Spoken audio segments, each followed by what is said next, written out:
heard another sad story today. From whom? Amy, my niece. She and Josh might lose their house. I guess that loser husband had something to do with it. I told you she never should have married that guy. But John, they are married now, so what's the point? So what happened? Well, he failed a drug test twice. What is the matter with that guy? What happened to a man living up to his responsibilities? Amy thinks he's addicted to drugs. She's found pills in his coat pocket. He withdrew most of the cash in their account, and she didn't know until checks started bouncing. Unbelievable. Their girls can't be very old. And Trisha's 7, and Sophie just turned 11, I think. There is no way they can support a family on Amy's salary. You're right. John, I know the timing isn't great, but could they stay with us for a while? Really? Now when you're not working? Well, tomorrow I'm going to the bridal shop. Those places can always use an extra seamstress. Well, that won't come close to making up what you used to earn. I know, but it will help. John, this is important. Amy and the girls are family. They can stay downstairs. Oh, John, you're a good man. Thank you. Keep telling me that, and I know we'll be okay. There's more. The college has a no-drug policy on campus. It's called 3 strikes and you're out. Are you telling me Erica's been taking drugs? She's been caught twice. You know, this is all starting to make sense. You know the cash box that I usually keep here for the factory? Yes? Money was missing from it the last time she was home. I thought I just forgot to record it in the ledger, but then I remembered that the same thing happened the last time she was home for semester break. I told you, right? Well, yes, I remember, but don't you keep it locked? Not always. I didn't think I had to. John, you're not saying... Yes, You think Kathy, Erica... I think Erica has been stealing cash. The next call to the school comes from me. She is done. Your help with trying to get Amy? our stuff. You're back? Dad, you're here! Oh, hey, Sophie. I've missed you so much. I missed you too, Dad. When can we come home? You promise we get a dog. Oh, yeah, of course we can. We are here only to pack. Mom! I'm done packing. Dad, how long is it gonna take this time? Sophie, stay out of this. Amy, you and the girls can come home now. I'm doing better, I swear. Well, then why is most of our furniture gone? It's worse than when we left. Well, I had to do something to get us out of this financial situation. Get us out? I'm not the one who emptied our checking accounts. The bank called me when the checks I wrote to pay our bills bounced. Oh, you don't have to bring that up, not in front of her. Dad, how long is it gonna take for you to get better this time? While I'm barely coping, I'll stand right here hoping I'll find just what it is I'm searching for.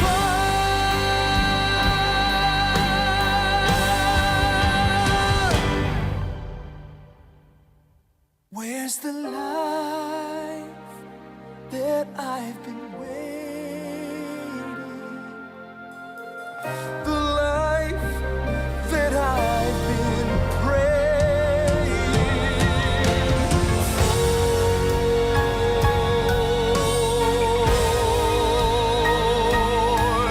The life I've been praying for.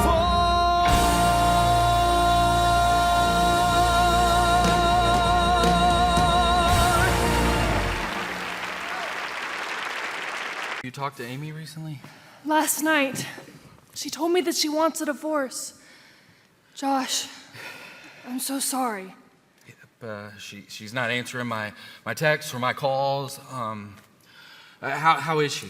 She's trying to be brave in her, Amy way. Yeah. She says she's grateful to be staying with her Aunt Kathy, and the girls love it there. Her grandma gives them lots of attention. Amy's been working more to earn more money, so she can file for the divorce. I don't want a divorce. I just need her and the girls to come home. She knows that, but she doesn't trust you. She can't really want a divorce. She was scared of losing the house. Her dad has been calling them and wants them to move in with him, but that would mean the girls would move away from everything that they know. Yeah, nothing would have pleased Gary as much as being able to control her. Say I told you so. But remember, nothing infuriated Gary more than when she defied him and married you. Well, he went along with it, didn't he? It was either that or lose her. Do you realize how brave she had to be to do that? Maybe I'm beginning to. Found these on the bedroom table. Josh, her wedding rings? Yep. It's came with a note that said, can't live with all this uncertainty. Whatever the heck Josh, that means. Josh, listen. Amy was Trisha's age when her mom disappeared. I don't think she ever got over it, and I know Gary didn't. Have you considered asking God for help? I did, actually, a few days ago. Really? That's great. Yeah, and I've been praying with my drug counselor, Austin, and I think it's really been helping me. That's a good start.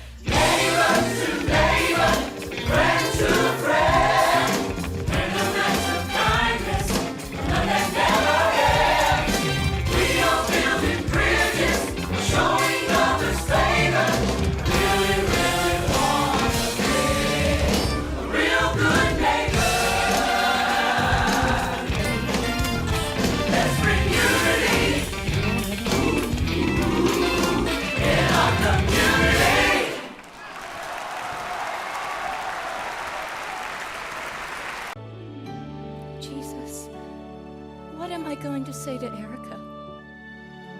Everything turns into an argument. Please, help me find an answer. I am waiting for the answers. Two more questions I have in my heart, and I know that you are near me, that you hear me when I call. So I am strong from this day on, while I'm waiting. Lord, you know I'm waiting.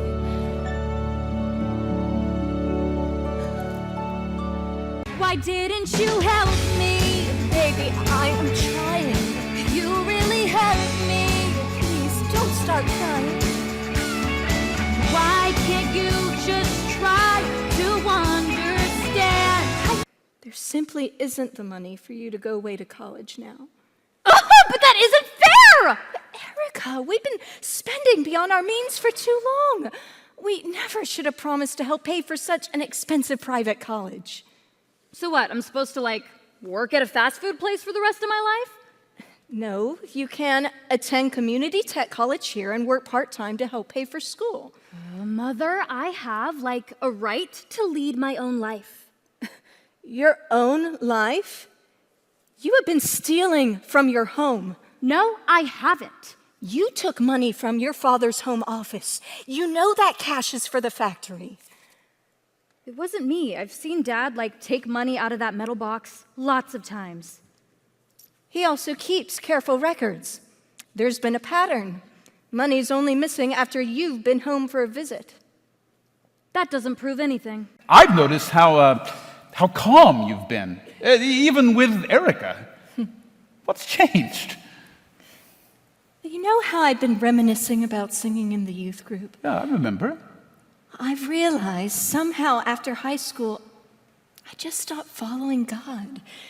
It was such a gradual thing, hardly noticeable until I look back and remember. Now, I've asked God back into my life. So, I mean, what does that mean exactly? Well, so I've been spending time reading the Bible and praying, requesting his help and guidance. I want his presence back in my life. I've also prayed some specific things for you at work. For me? It helps me to write it down. I've been praying that you would make precise decisions for your work, the workers would not get sick or hurt, and that our business would make a decent profit. Has any of that happened? Yes. This last month was the first time in over a year that we made a somewhat significant profit. I'm thankful to hear this. But most people are still worried about losing their jobs. I think if I said anything about God, they just feel he hasn't been around much to help. Well, that's close to what the serpent said to Eve in the Garden of Eden. But I thought he just offered her a poisoned apple. God told Adam and Eve they could eat anything in the garden except from the tree of knowledge of good and evil. The serpent told Eve basically, you can't trust God. He's holding back the best fruit from you. Wasn't he? No. John, God wasn't trying to restrict them. He was trying to protect them. Protect them from what? Well, when we try to live apart from God, it's like eating the forbidden fruit. At first, it tastes good, but the long-term consequences can be devastating. Like what? Adam and Eve were thrown out of the garden. Today, we lose living in his presence and guidance. John, we came very close to losing Erica. But, I mean, come on, Kathy, don't you think Adam and Eve are a bit too Old Testament to help us now? I mean, what's around now like that one old poisoned apple tree? Well, it's not one thing. Well, it's hundreds of things screaming for our attention. You've taken quite a few steps in God's good plan for you. And I know he heard my prayers. I love you, Mom. I love you too, baby. Oh, more than you'll ever know. I'm hungry to know you. I'm longing for your love. And only your presence could ever be enough. John Morgan? Yes? Yes, that's correct. Amy and Josh Perkins are renewing their vows in the town square. Yes. Okay. Well, join us at 2 o'clock? Great. Amy, you are more beautiful than I even remember. Oh, thank you, Daddy. You know, since Josh and I eloped when we were first married, I wanted to use this ceremony to really feel like a bride. I know I haven't been supportive of your marriage in the past. However, when you told me about your reconciliation, well, just let me say, I hope that you and Josh will be very happy. Thank you, Dad. You know, if it wasn't for family and good friends showing us the path to God, we'd be planning our divorce right now instead of renewing our vows. I accept. Years ago, Josh and Amy Perkins were married legally, but God was not part of their marriage. And when life situations happened, their marriage wasn't strong enough to keep them together. Since their separation, God has brought people into their lives to help them find their way. Today we have a vow renewal of Josh and Amy and their 2 daughters, Sophie and Tricia. This is a sign of God's love and his restoration. So tell me about the statistics of those who really get free of drug addiction. Well, Josh is becoming a new man because of his faith in Christ and the love of his family. He's got a new job now. He doesn't have to return to where he became addicted. His wife, once again, is in love with him. His children miss him, and they're excited to have him back. Then there's this community of love and support. His chances of success are, well, they're as good as it gets in my line of work. I think I'm beginning to understand.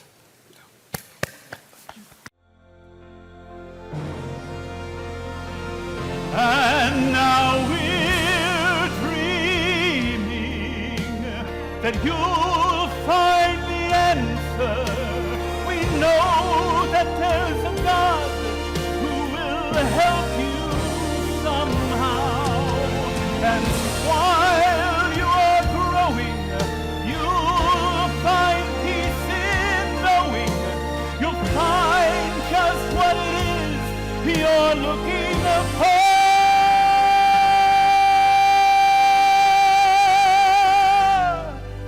It's the life that you've been longing